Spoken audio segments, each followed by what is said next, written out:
Do you train combat sports? Have you ever been injured? Dr. Megan Jimenez is an Army orthopedic sports surgeon and Jiu Jitsu black belt. This is Doctor Jiu Jitsu, your go-to podcast for combat sports, military performance, injury prevention, and treatment. New episodes drop the first Friday of each month.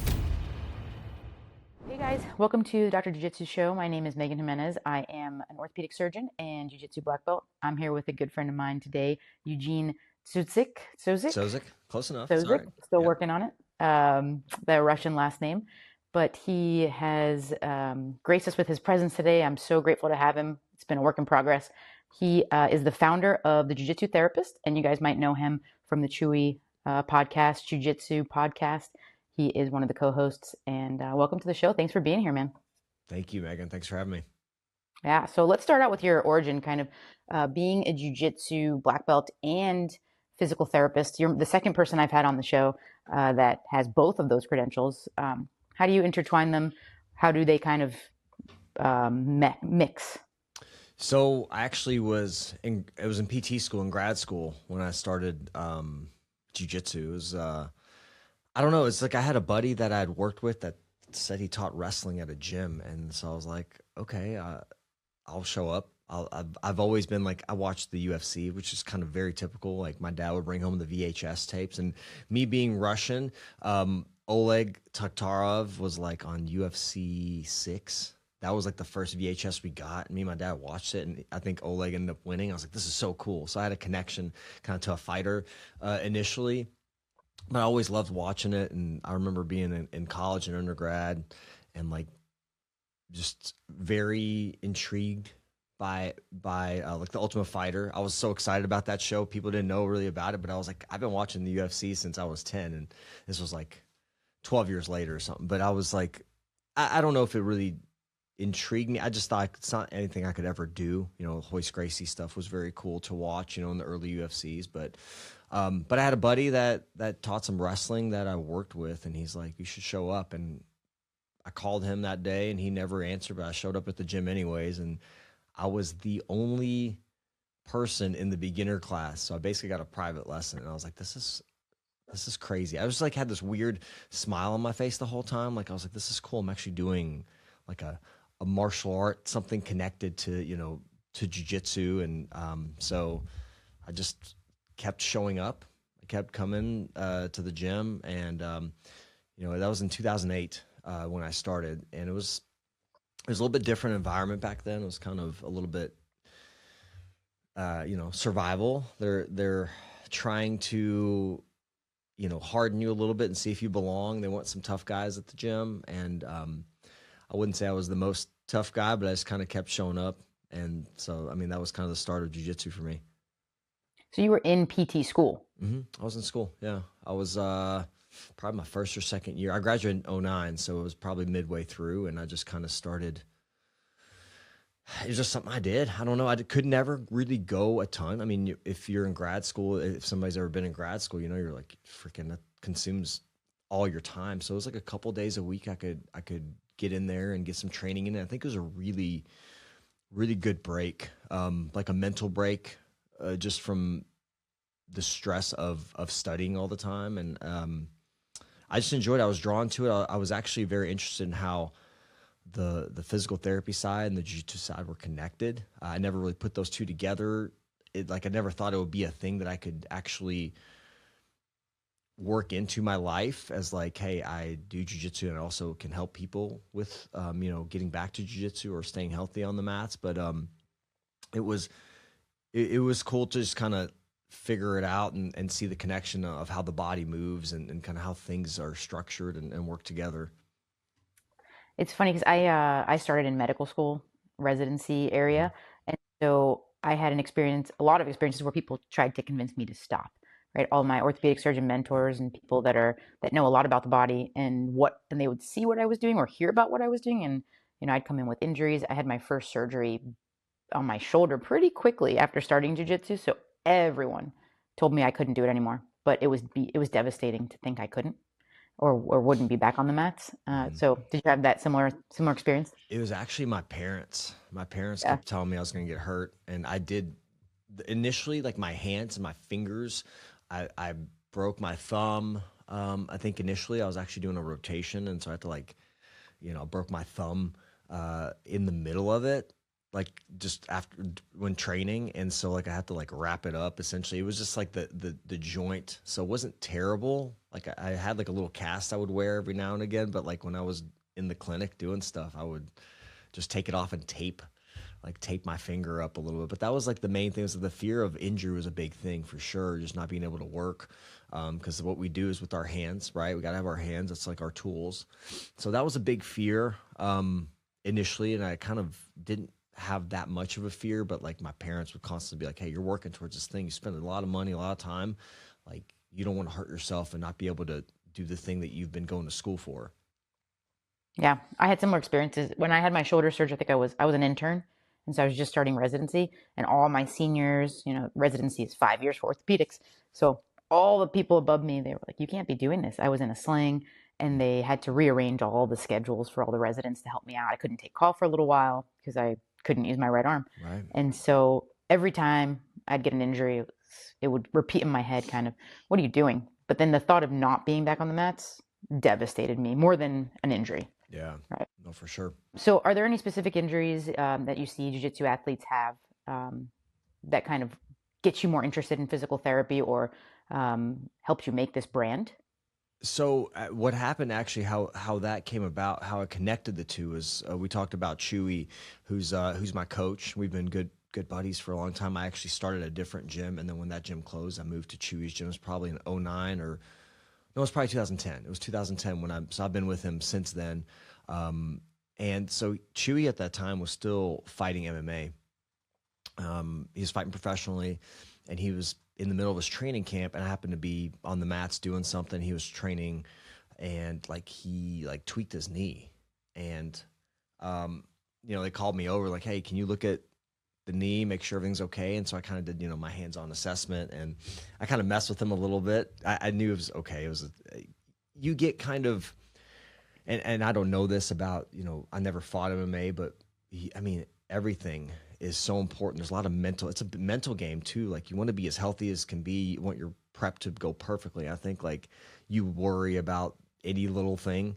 But I assessed his knee and everything was fine. And I said, hey dude, you're going to be fine. Everything's okay. I think you just kind of like tweaked it a little bit, and everything structurally was sound.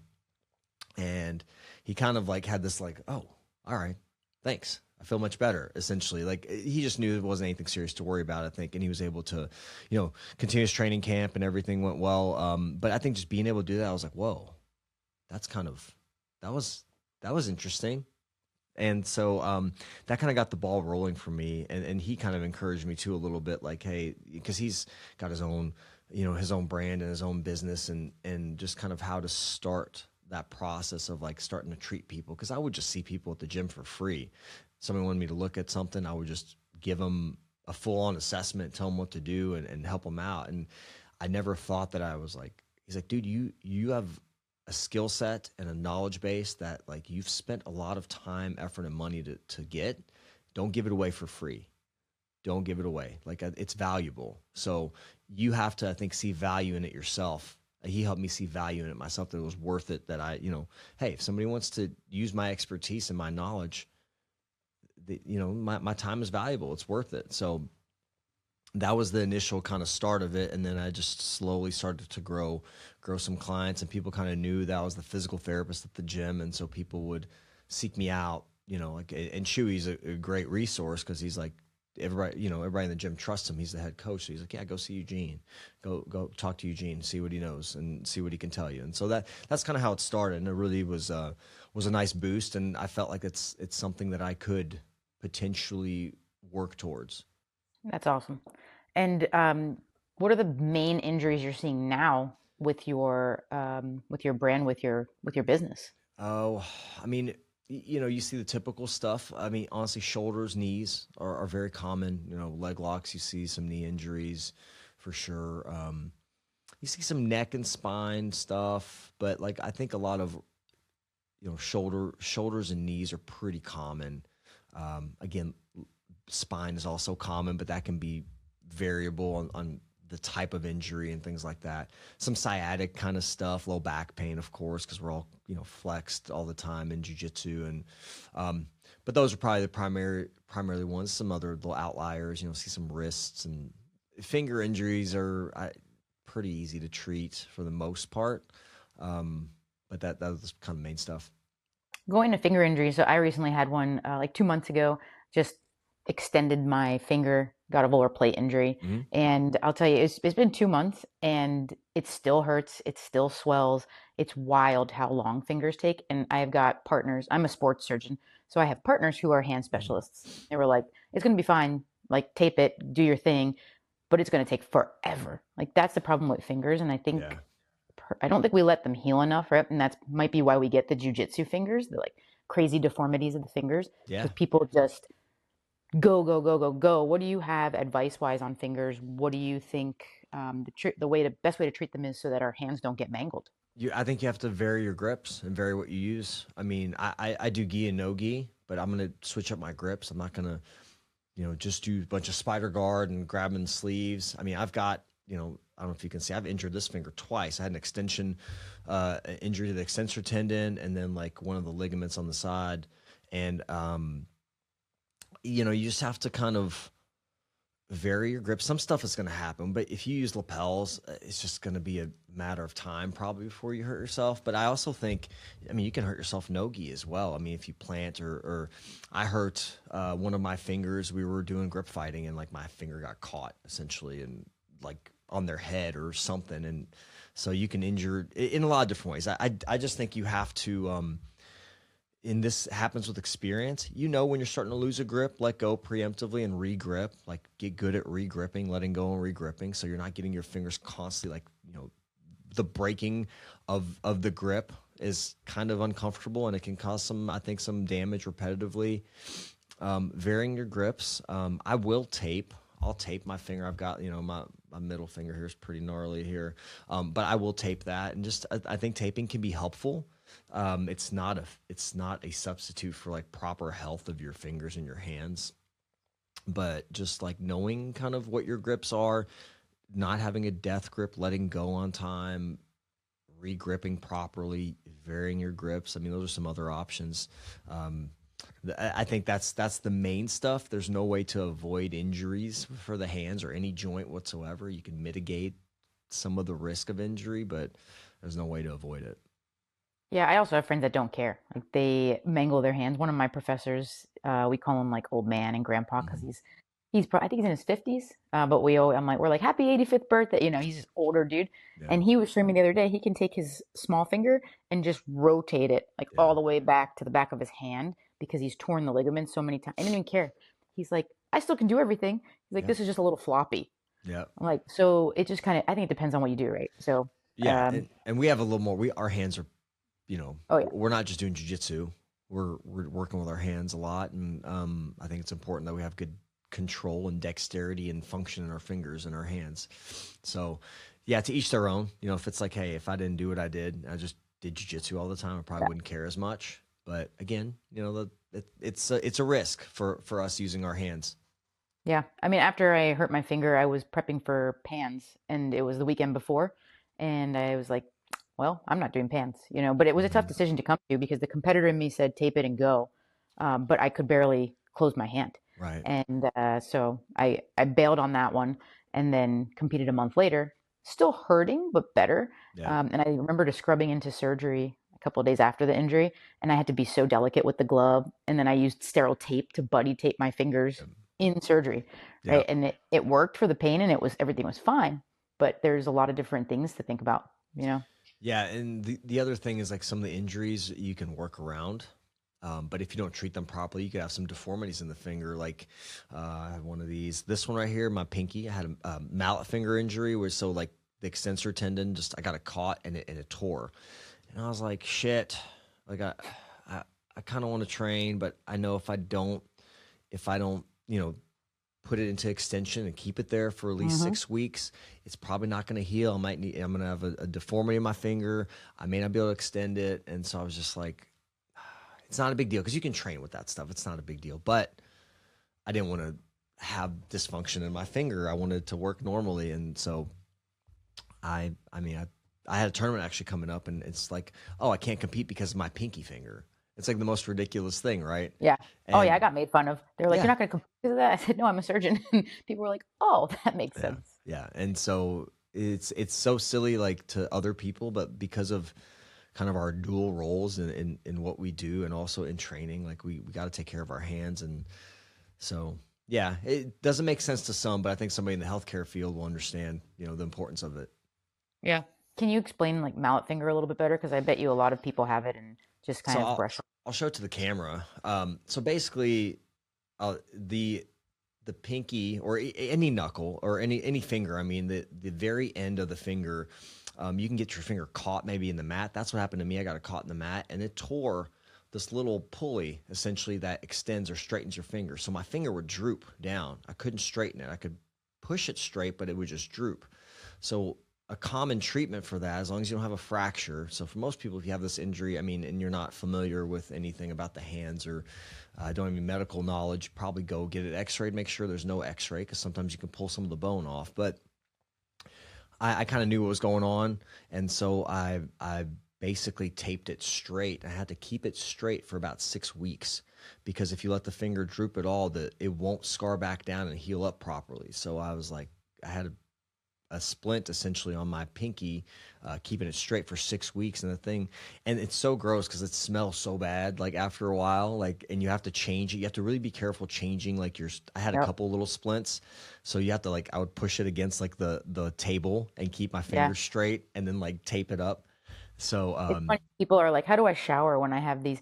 Like, because it's just the end joint, right? It's yeah, kind it's of just like the end, this. yeah, the And so DIP, yeah. people are like, "How do I shower?" I'm like, well, you take the splint off, hold it, put it against the shower wall, because you don't want it Or just to keep wear your. it and then just switch it out when you're out. So that's what Yeah. I would do. It was so funny. My brother did the same thing, and before I did it, he doesn't train jujitsu or anything, but he was being a goofball, just doing something, and I had to.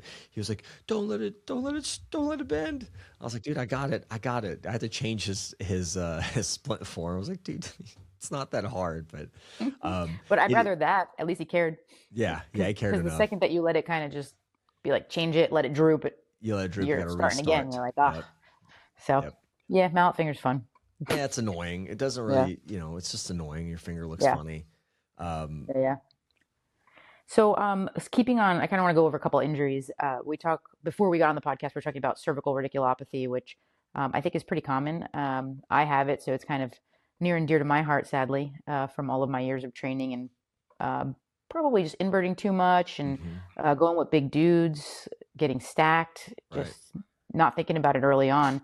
And what do you think about this? Because I have a lot of people that talk to me about numbness, tingling in their arms and neck pain, and trying to get advice. I have a guy coming on, actually. He's a good friend of mine. Spine. We did residency together. He's a spine surgeon and a purple belt in jiu-jitsu, and he's super conservative. Great dude. So talk to me about what you do when people come to you with these neck problems. I mean, you have to, the number one thing is you have to try to address the numbness, the tingling. That's kind of an important thing. So we have to find positions maybe that relieve that. I mean, that could be definitely, it just depends on kind of the origin of where, and this, like the origin of where, like the compression, if there's a compression or a nerve, some type of nerve dysfunction, you got to figure out where that is, and try to address it, whether it's, working with the joints and to get those moving a little better, some stretching, or even just specific strengthening and mobility exercises to kind of get that to resolve.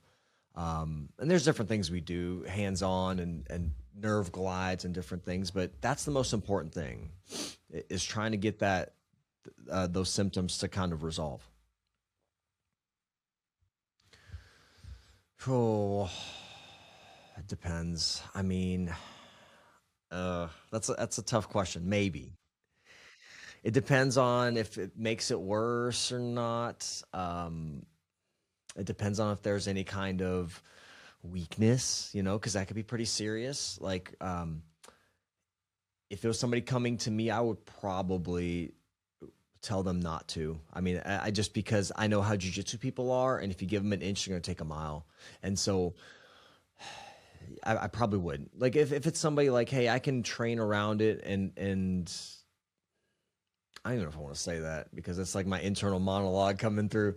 I would say probably you shouldn't. I would say you probably need to get that numbness, tingling, whatever that is, addressed. Figure out what it is. Really, if you have that going on, it's not going away. You need to see a medical provider. That's probably the best option first. Yeah, because there's a lot of options. There's like physical therapy. Typically, these things don't require surgery, but when they keep going, you can get injections Yeah. into the spine, into the neck, wherever the compression is. And there are surgeries, and there are pretty decent, pretty good surgeries. I have a bunch of friends now on the mats that are 40s, 50s with disc replacements, Right. with various things, and they're still training. I remember my first time getting this numbness thing. I got stacked by like a 220-pound chick. I think I was a white or blue belt, and she was a higher rank. So like, right, should know better, but got completely stacked on my neck, radiating pain, numbness, tingling. It was probably 10 years ago.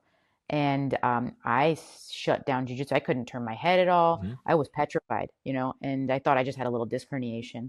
And I said, oh shit, I got an MRI and my neck was already pretty arthritic, in bad shape, like chronic stuff. I was like, damn, I just started jiu-jitsu like 2 years ago, but probably all the years that I've done some kind of martial art and just beat my body up, right? So got into the treatment of it a little bit later, but it's been about 10 years, and what I did was I switched from an inversion game to playing top only for like 2 years, and so I just got really into passing and all that, and then it got a lot better. But now back to the inverting game. We were talking before. It can hurt, it can do some damage. Yeah, I think you just gotta be careful not to, with nerve pain and things like that.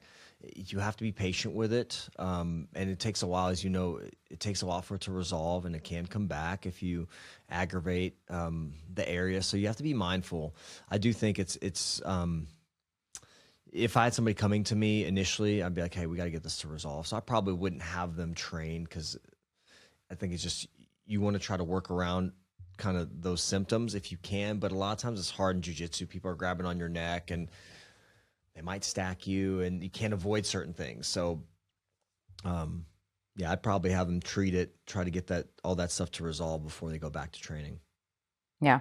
And then go back with good partners. Like, hey, look, when I've gone back in the past after an episode, like, hey, don't touch my neck. Please don't touch my neck. Don't stack me. And I try to pay the same respect. I was training for a comp once, and my friend, she'd go to collar tie me and like move her hand. And then I wouldn't collar tie her. She's like, but you have to collar tie me. And I kind of was like, well, if you're not allowed to, that's not fair. So just adjusting with good people. That's like, it's like kind of an unspoken rule. I've talked about this before. It's like, hey, if I take some of your weapons away, then vice versa. Let's make it fair. Because if you're like, hey, I'm hurt and you can't do these things to me, but I can do it to you, it just makes the role not as fun for the person. So it will make you play different types of, attacks or do different things, but it kind of makes it a little more fun. And even if you're limiting certain aspects, certain body parts and things like that. So, I think it's picking your training partners and then getting somebody back. That's a big thing. When somebody comes back to jiu-jitsu, it's like, I don't just send them off like, hey, go do your thing. Because that's what jiu-jitsu people think. Oh, I'm cleared.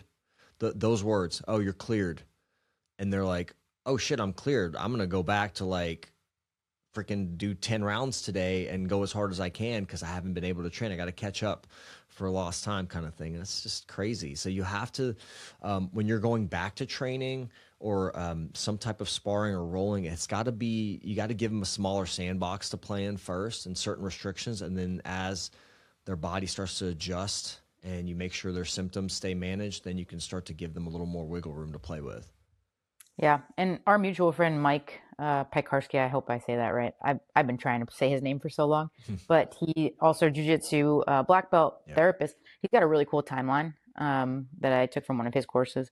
And it kind of is a timeline based on what the injury was and then what they kind of can and can't do jiu-jitsu wise, right? Because that's an area that us as providers, if you're not into jiu-jitsu, which most orthopedic surgeons are not, most doctors are not, they're like, you're cleared. And that's a problem because you're cleared to anyone, right? You're not going to tell a weightlifter or a soccer player you're cleared until they've done sports specific stuff. Right. And I think it's a problem all around. So, I mean, going on that, what do you think, what are problems with athletes, jiu-jitsu athletes seeing providers, physical therapists, anything that don't understand the sport. I think if you're seeing a physical therapist that doesn't do the sport in some capacity, doesn't do jiu-jitsu, isn't on the mats in some capacity, it's going to be very limited. I think it's going to be a poor recovery because they're not going to understand the requirements, the prerequisites for jiu-jitsu, the positions, the places you're going to end up in with overpressure from somebody else. So I think it's so valuable to have somebody with a knowledge base that can actually close that gap. Because when you do traditional physical therapy and then you go back to training, there's this huge gap where there's fear of re-injury, right? There's like the movement, like do you have the mechanics back? Do you have the capacity to do what you need to do on the mats? Like, can you do this by yourself first? Can you sit on your heels? Can you deep squat? Can you hinge properly? Like, it's just, can you lay on your back and bring your knees to your chest? Can you roll to your shoulders? Because somebody's going to put you there if they stack pass you, So you have to have the capacity to do these things in a way that doesn't cause you pain and that you feel comfortable with. And that varies for injuries and how long somebody's been out and how comfortable they are. So I think there's such a huge gap between traditional physical therapy and return to grappling. And that's kind of where I feel like my little piece of the pie is. Like, you can go see whomever and they'll give you a little rotator cuff exercise, whatever. They'll get you back, get your range of motion back and get you some strength back. But do you have the adequate movement, the movement patterns, the strength, under load and different scenarios and situations you're going to end up in? Because it's not just like moving a dumbbell. It's like I have a moving opponent that might be on me and provide resistance in different ways. Can I do that? Off my back, on my side, so there's just there's a lot missing there in traditional physical therapy. And I see some physical therapists out there that are like in the rehab, jiu-jitsu space, and they're like white or blue belts. And not to take anything away, but you don't have, I feel like, the prerequisite understanding yet of being on the mats long enough. And maybe they do, maybe they do, but I just think like there's some risk there with getting somebody back if you haven't been on the mats yourself very long. Yeah, I think coming back after my ACL surgery, and then I had an ACL sprain on the other side a couple years later. I was in different parts of the country, different physical therapists, but none of them ever did jujitsu. They cared. They wanted to learn.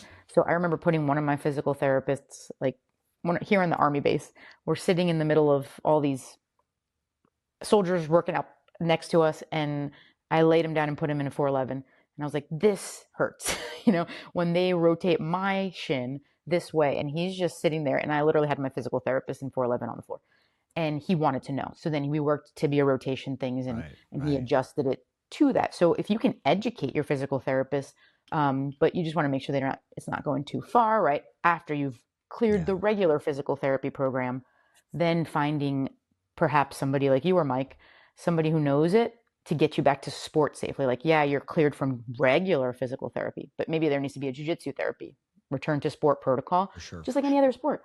We got return to sport protocols for soccer, for basketball, for football, doing different drills that are going to get you ready for when you're actually having to go to contact. And it's slowly built over weeks. Yeah. Versus you're cleared, go do a full sparring competition round.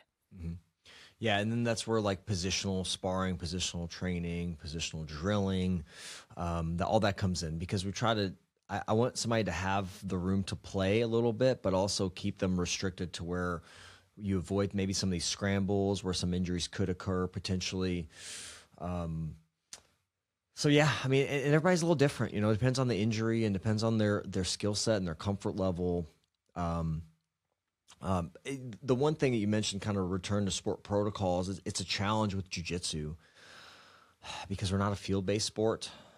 There is some standing, but there's also some lunging or like takedown. So there is some standing, some hopping, maybe a little jumping a little bit here and there. Think about, maybe like somebody has a single leg and you're hopping around trying to, keep your balance kind of thing. So that's important to work too. But I don't know if there's, and that'd be cool to maybe Mike and I can put our heads together a little bit to see like if there's like a return to, sport testing protocol. Like, hey, these are like they have it for ACLs, you have the like a Y balance, you have single leg hop, some different things like that. But I don't think there's anything perfect for jujitsu, and maybe it could be a combination of things.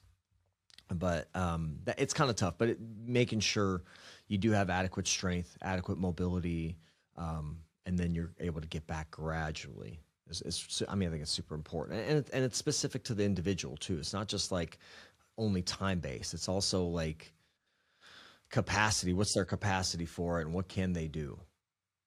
Yeah, Mike and I talk about it all the time because all of our orthopedic protocols, there's time based, right? You had a labrum repair of your shoulder, 4 to 6 months. You had an ACL, 9 to 12 months. But I explain to my patients like that's not hard and fast. Do not go by that. That's approximates, because if you're not ready and we return you faster, then we could have problems down the road, For sure. right? So you could go back at 4 to 6 months because that's what the paper says, but then you might have pain for another year. Versus we could just wait a couple more months maybe and get you back 100%. So it's an interesting dynamic when we talk about numbers, because all the literature, all of our orthopedic literature has this is how many months this takes. This is how many months this takes. And it's just not true. It's not a one size fits all. I use it as a speed limit. Like, hey, we can't go past this. Like maybe you're not going to go back to training before this time. Just because the research, for ACLs, for example, 9 months is kind of the minimum, but every month after that, a year after that, like and every month so on, like your risk of re-injury decreases. So, if we're a little more patient, even though you could go back and in some capacity you will be back training, but maybe not full on competing in certain things.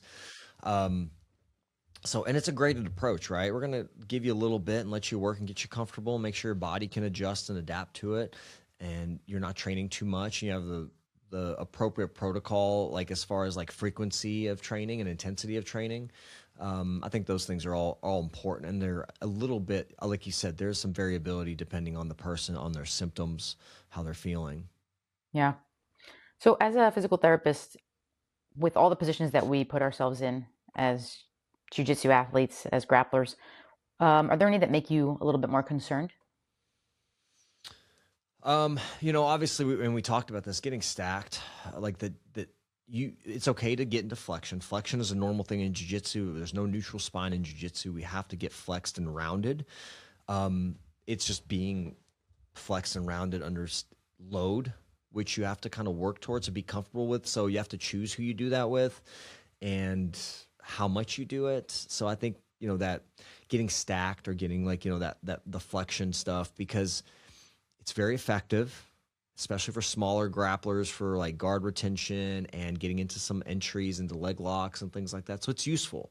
However, you have to kind of, like anything like we talked about, you have to kind of rotate the tires a little bit, use that a little bit, right? Find the right person to train or use that technique with. And some people you may avoid that. You may play a top game, right? So being able to do those type of things. The knowledge base for people in leg locks is important. So like leg locks and, honey hole and those type of things, those aren't necessarily dangerous. It's just knowing when you're in trouble, right? It's just like a Kimura. White belts learn Kimuras and Americanas, right? But we're not cranking those things. We're going very slow. And when you're in a bad spot, you got to tap. Same thing with leg locks. Like if somebody starts to, put some load on it, don't feel like you can fight out of it if you feel like you're stuck. I usually, on the mats, it's like, we will do some release. Like I will sometimes have like somebody in a submission and I hold it and I look at them and it's like 3 to 4 seconds and they're not moving. I'm like, hey, I got you. You're not getting out of this thing. Like, and sometimes I'll let go and sometimes I'll say, hey, dude, like you're in a bad spot.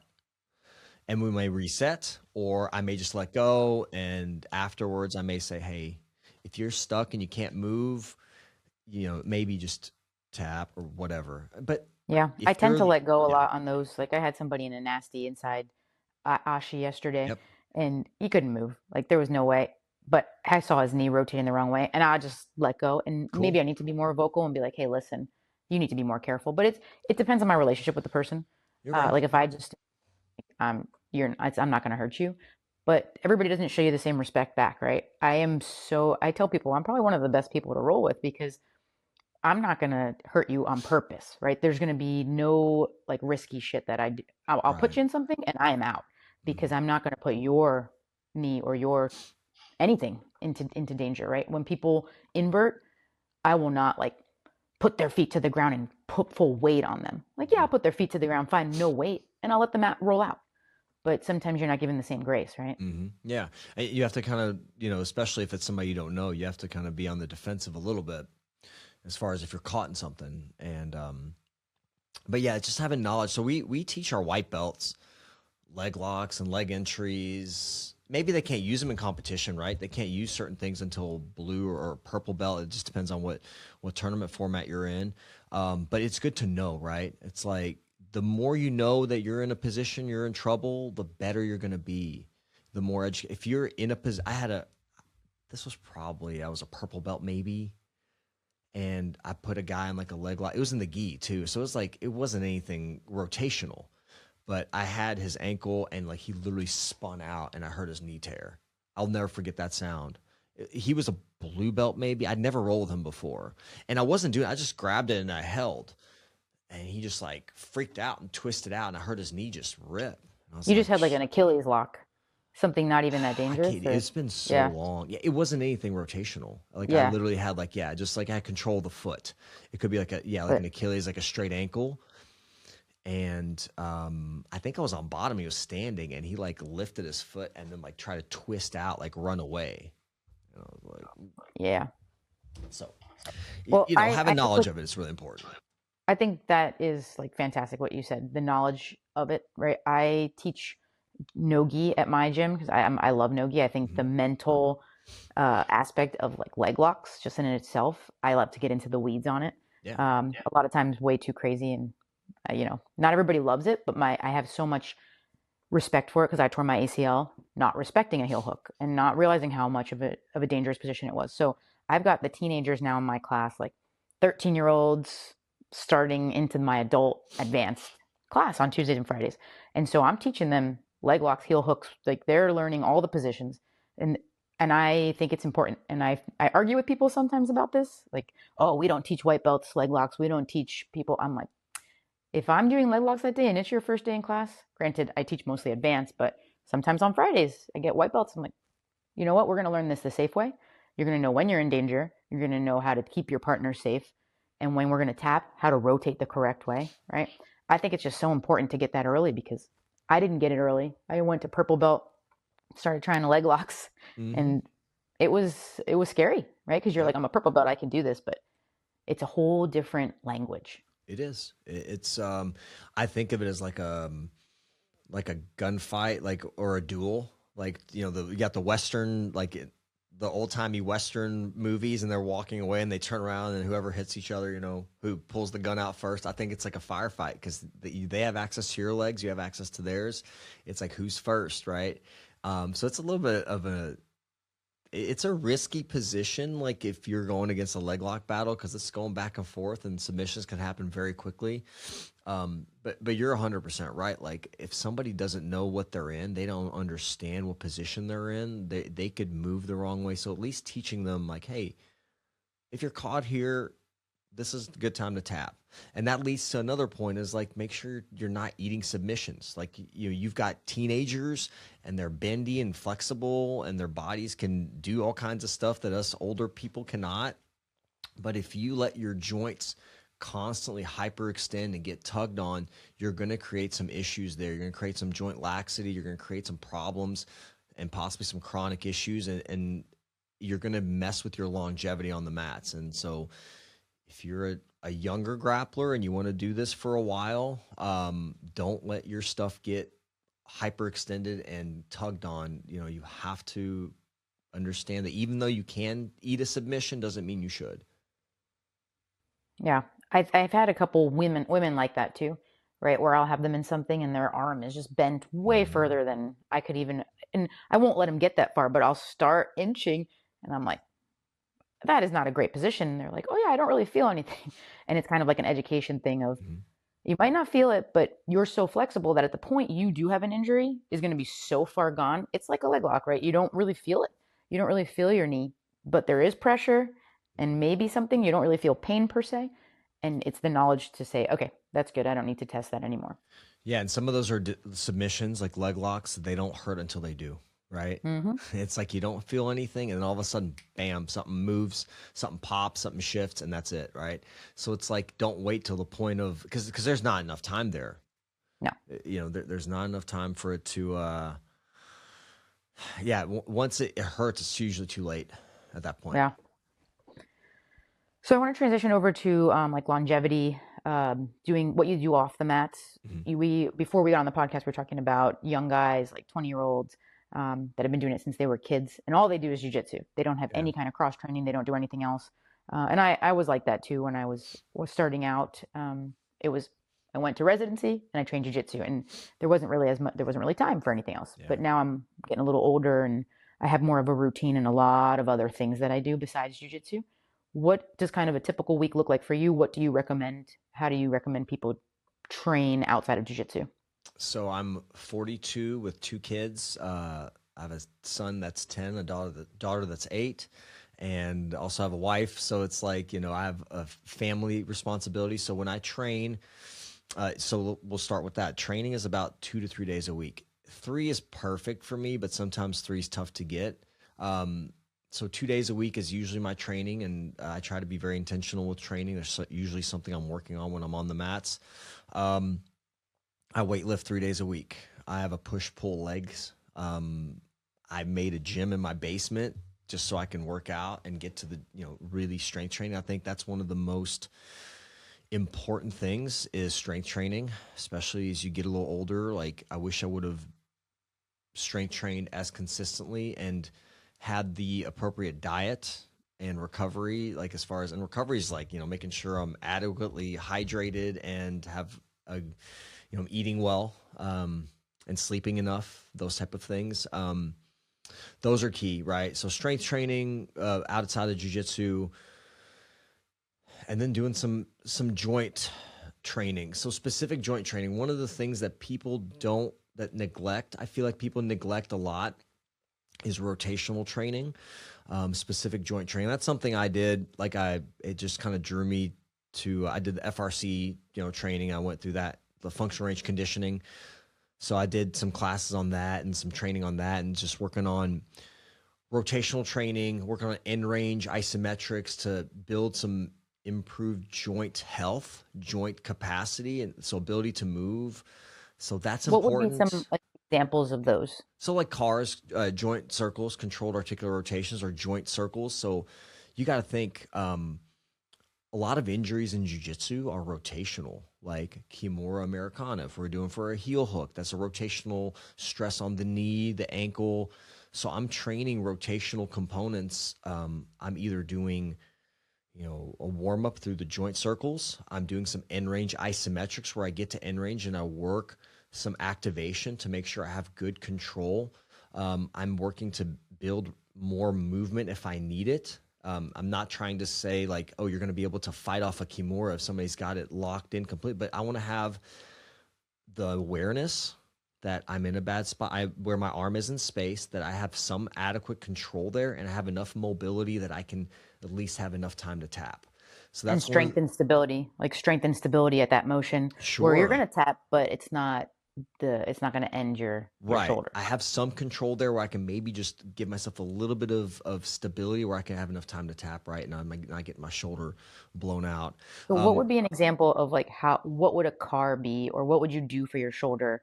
Maybe would you do it on like push day? You would do these cars, or?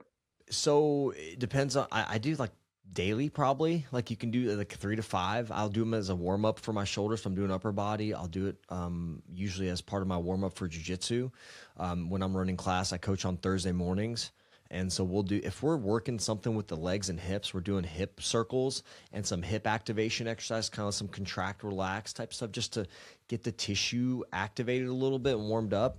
What does that look like? Are you are you in turtle, like on all fours doing a hip circle? You can do standing. You can do on hands and knees. You can do on your side. Usually, because balance can be an issue. And so if you don't have access to a wall, you're just going to hands and knees. You can do some circles, but then we'll get in a 90-90, like an S-mount position, and work on some dynamic, kind of moving our chest towards the front leg, towards the back leg, more of a dynamic movement, like pulling yourself in. I'll even work on having a 90-90 and pulling myself into the position and then pushing myself out through my legs, not even using my arms. So I'm kind of like getting the tissue to really activate. And then I'll go side to side. Just trying to get those joints to wake up a little bit. Essentially, it's not like don't spend 20 minutes doing some kind of crazy warm up. Like, you can do some adequate stuff. I'd say 8 to 10 minutes, but if you have an area of your body that's kind of problematic, get to class a little early and give it some extra attention. Do some of those cards and some of those specific movements. But that's the thing. Like, there's so many avenues to take that. Like, if you need more motion, if you need to warm up the tissue, if you need to strengthen the tissue, if you need to build more just joint health there. Like, there's so many ways to use those rotational movements. So it's important. It's not really something somebody can pick up unless they're kind of working with someone that has some knowledge in that space. Would the shoulder just look like a really big shoulder circle? Yeah, Like back shoulder and forth? circle. We're trying as big of a range of motion as we can without pain, right? We don't want to cause any pinching pain, so you may work around any kind of discomfort. And you're just trying to move that shoulder in its full capacity and just kind of almost, a lot of times I'll say, like, kind of greasing the groove. You're just trying to grease that tissue a little bit, just get it primed and ready to move. I don't want my arm to be rotated in a weird way the first time I'm training. Like, I want to at least have some, if you're an older person or even younger, I don't know about how people feel, but like my first round of grappling, like my first round of rolling is usually like I'm going pretty slow. I'm just letting my body kind of get used to the movements. And so I'm usually not going very hard. So if somebody's coming after me, I'll just play more defensive initially until I feel like my body's ready. It's almost like I'm doing a scan of how I feel. Right. And that's the same thing for your joints when you're doing those circles. It's kind of like a way to self-scan and see if there's any kind of funky stuff going on. You can be like, "Ooh, that feels a little weird. I might need to address that," or keep an eye on that movement or that area of my body. And the cars should be slow, right? Because sometimes I'll see people doing these warm ups and they're just like whipping their arm and not really doing anything. It It's doesn't seem like they're intentional. slowly bringing the joint around It's into kind of a more yeah, end range. there's I feel like there's this connection, you got, if your brain's kind of focusing on what you're doing, you have to kind of be focused on what you're doing a little bit. I think you have to be intentional. If you're trying to get better at jiu-jitsu, you're intentional with your training. I'm working on this thing.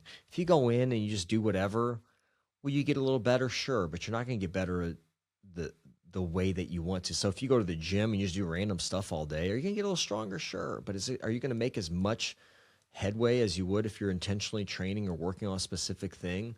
Absolutely not. And that's where, coaching comes in jiu-jitsu, coaching or instruction comes in rehab, or, just mobility training, things like that. So that you need some focused, intentional training or practice to get better, especially if you're short on time. When you're doing your push pull leg days, are there maybe one exercise per day that you think is super beneficial for grappling that will help, or that you do? Are you like just traditional strength training, or Yeah, like, when you're traditional strength training, are there certain exercises you think, okay, these are like, I do these to get better at jujitsu specifically? I think an important one, I would say it could be a leg day or pull day essentially, is some type of RDL or hinging movement. Just because sometimes I'll work single leg RDL, so it's like a hinging, just because I think there's a balance component there, and there's also some activation to the posterior chain, the hamstrings, the glutes, which I think is important. If you're trying to pass guard and somebody's tugging on you, you got to have some resiliency there. That's a really useful one. Now, if you're trying to build some strength there, you want to take the balance component out of it. I use dumbbells, like some heavier dumbbells. I'll do some RDLs that way. I think that's helpful. Just the posterior chain. I definitely think like doing something like a row is important. I just think a lot of if we're squeezing, pulling, doing a rowing movement, or like working the shoulders, the back of the shoulders, the shoulder blades is important, just because we're always so flexed and rounded. So when you're doing any kind of pushing movement, you have to have good stability in your shoulder blade muscles and that post, because that's where you push from. You have to have a stable base to push from. So I think doing a pulling is very important, just for like the maintenance side of things, and also just being stronger. I mean, shit, you want to have a good body lock, dude. You got to have some good squeeze, right? So that's important too.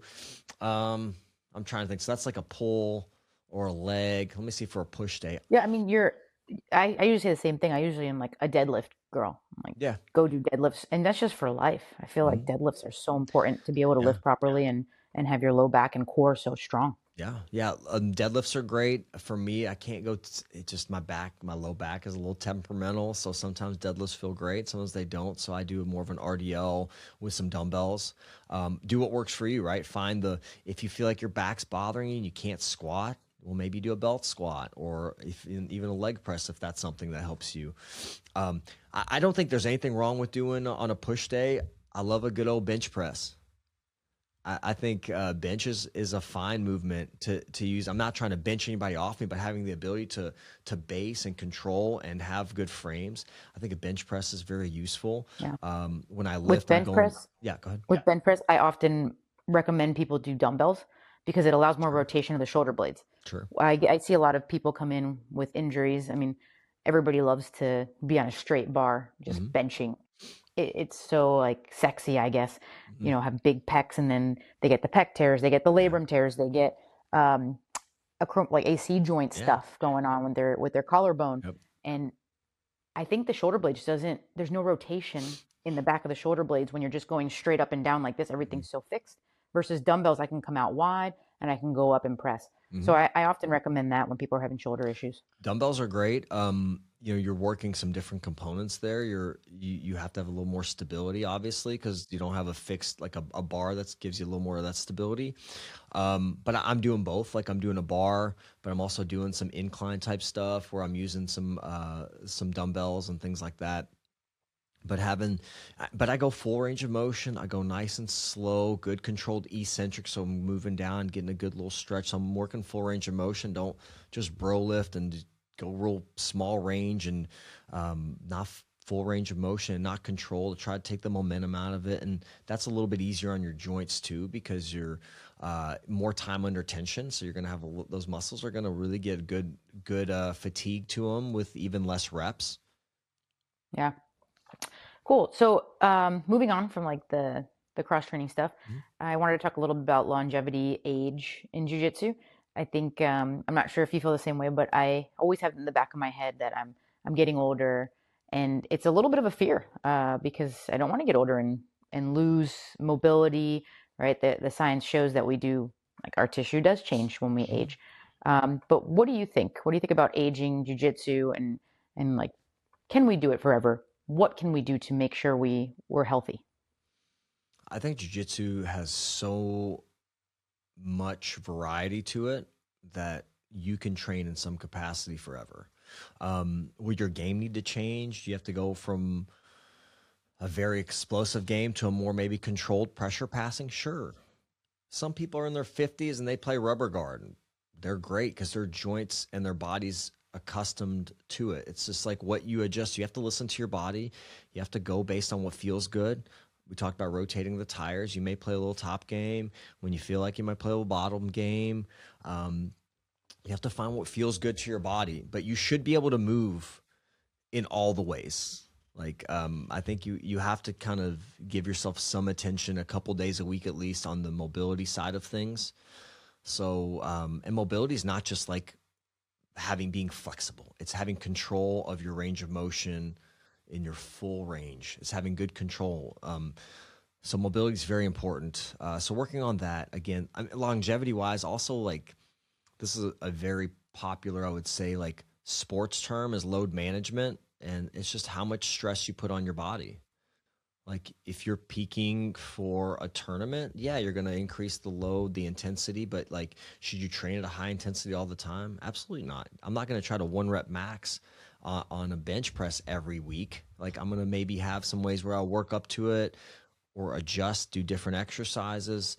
So I think there's, on the longevity side, you have to listen to your body. I think that's really important. You have to manage the load. You know, if you're not getting enough sleep, work is stressful, maybe you don't train as hard. Um, Give yourself adequate rest, active rest. Don't just lay around and eat like a dummy. You know, go for walks. Do That's things a that make problem, you right? feel A lot of good. people, when they take a rest day, they're like, yeah, I just sat on the couch and ate pizza. It's like, Mm, that's not a rest day. no, like go for a walk, do some things that feel good, get outside. Um, yeah, I mean, there's so many different elements to like longevity, and I think the big ones are having good strength, so strength training, having good mobility in your joints, so giving some time for that. I think there's benefit to doing like yoga or stretching. I think it's a good recovery thing. Is it something you should be like stretching a ton? It depends if there's an area that's maybe limited, but stretching can be helpful for some and not for others. People think one of the common misconceptions, if something hurts, just stretch it. And I'm like, no, that's not it. There's so much more could be going on there than a quote unquote tight muscle. Um, so just you have to find what works for you. Having a good coach is important. Listening to your body is important.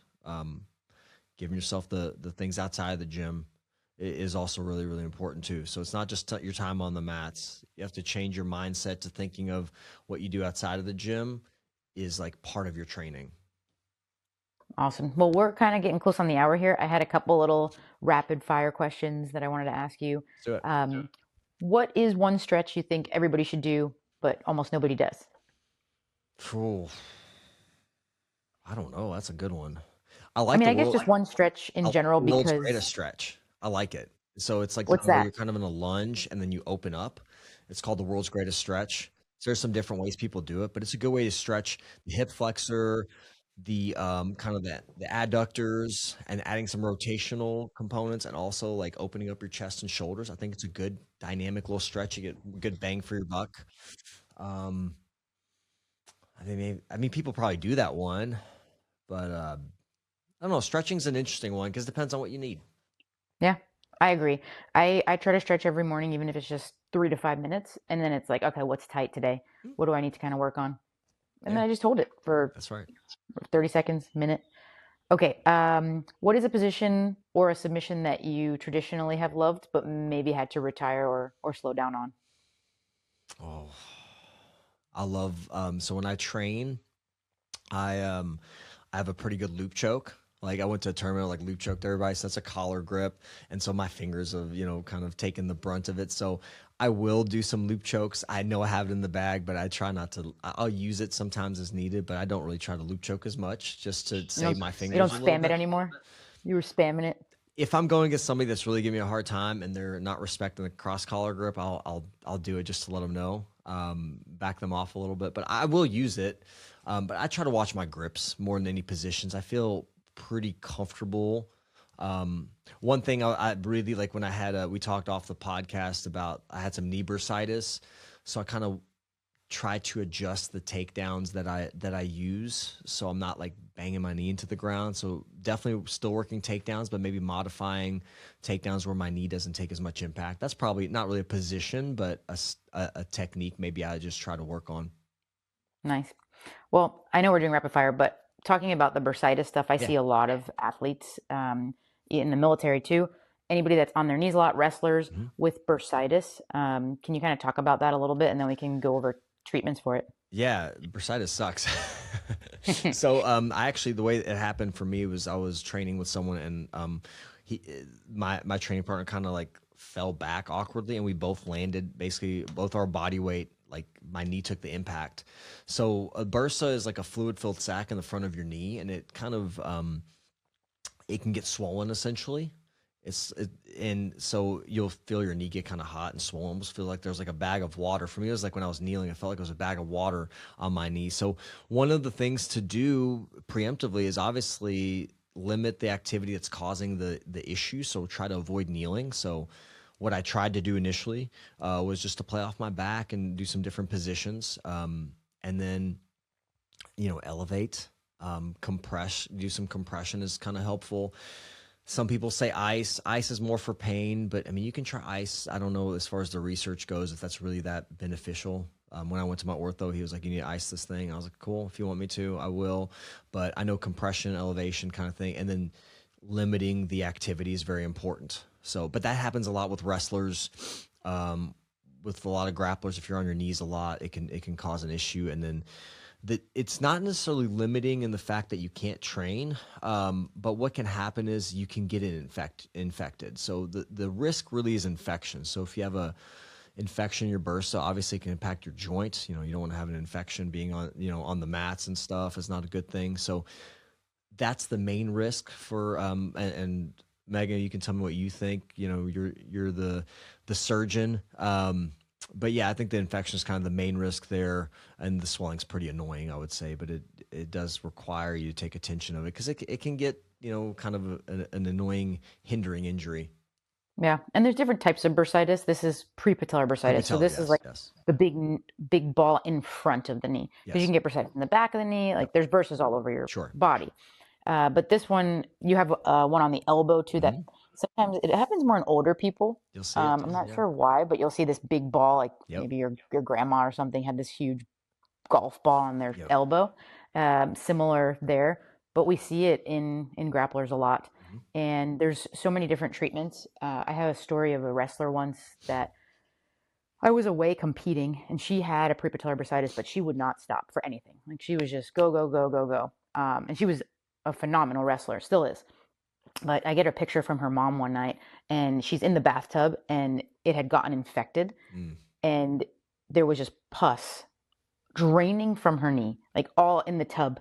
And she's just like smiling, and okay, this isn't a great situation. It got infected.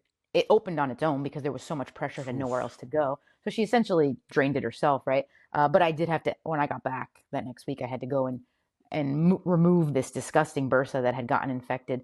And she got lucky it bursted on her own, honestly, I think, because if these become infected, it gets red and hot. So it's different than just the ball swelling, red and hot, and then it can go into your bloodstream, and then it can become an infection in your body. So that's the bigger concern for it.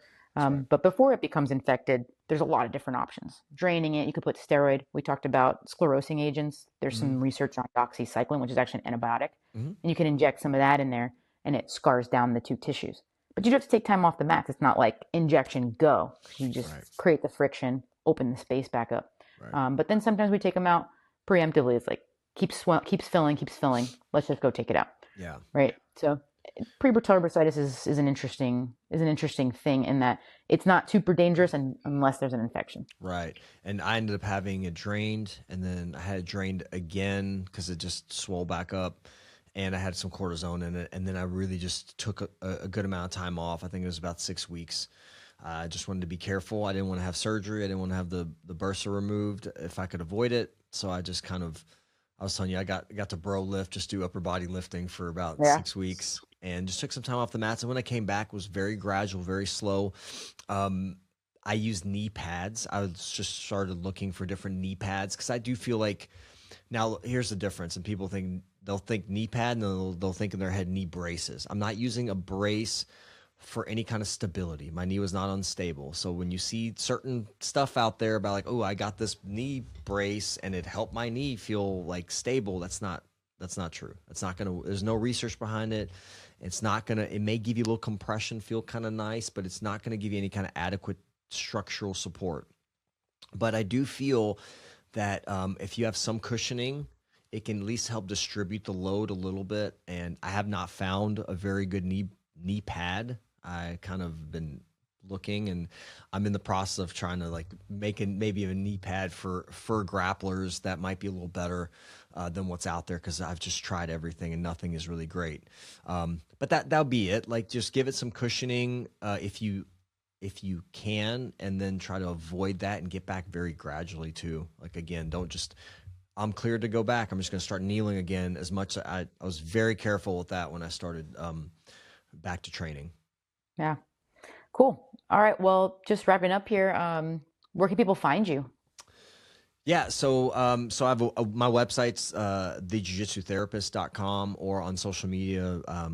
So on Instagram, it's the Jiu Jitsu Therapist, and also have a YouTube channel. I do some longer form content on there. And you can reach out to me through email or through my website. There's some contact links on there. And I do some online coaching as well for people that reach out to me, and we work together. We do, mobility work and whatever else they need to get them back on the mat safely, and some guidance there. Awesome. Well, thanks so much again for being on the show, and I really appreciate you making the time. Thanks, Megan. I appreciate your time too.